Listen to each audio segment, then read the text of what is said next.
The idea of the Global Futures Literacy Design Forum started when we thought that it would be important to show how people can become futures literate.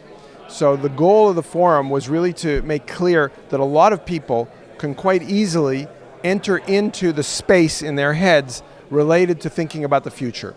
That imagining the future is something that's accessible to everybody, and you can improve their capacity to imagine. So this is one of the things that I call an antidote to poverty of the imagination.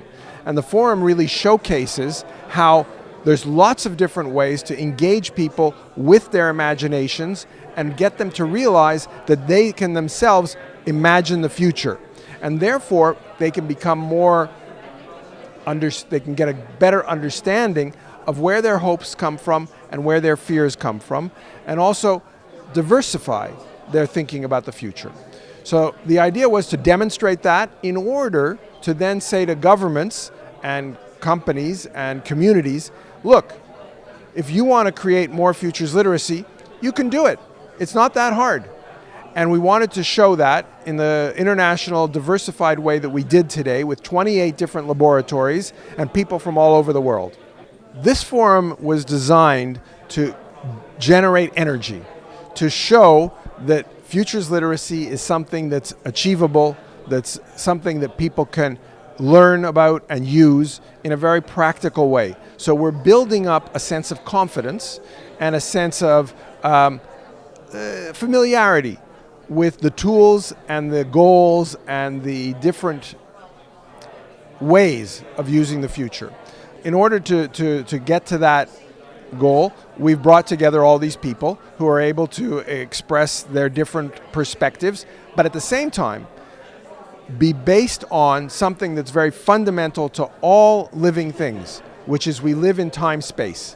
And therefore, anticipation, integrating the future into a way we think, is universal. To build up the forum, we invited people to create experiences. We said, look, this is an opportunity to create a performative encounter. This is not a lecture. This is not being told.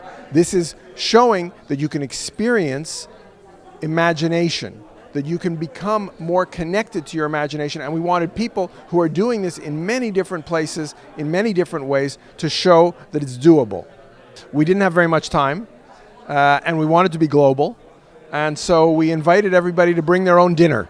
In English, we call this potluck, meaning you ask the chef to make their best dish and to come with their best dish. And when we sent out the invitation to the network, the Global Futures Literacy Network, a lot of people said, I want to cook, I want to bring my dish.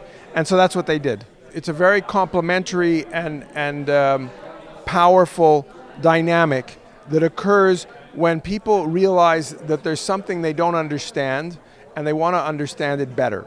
And that means that everybody starts from where they are.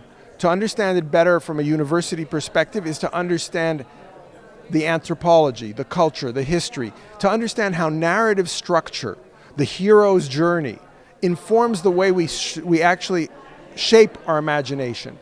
By understanding that, we're able to do things that we couldn't do before because we can imagine differently. So it's something that's done from a research perspective. It's something that's done in everyday experience. It's something that becomes like reading and writing, something that's very common, something that we do all the time, and that we're aware of as something that opens up new worlds.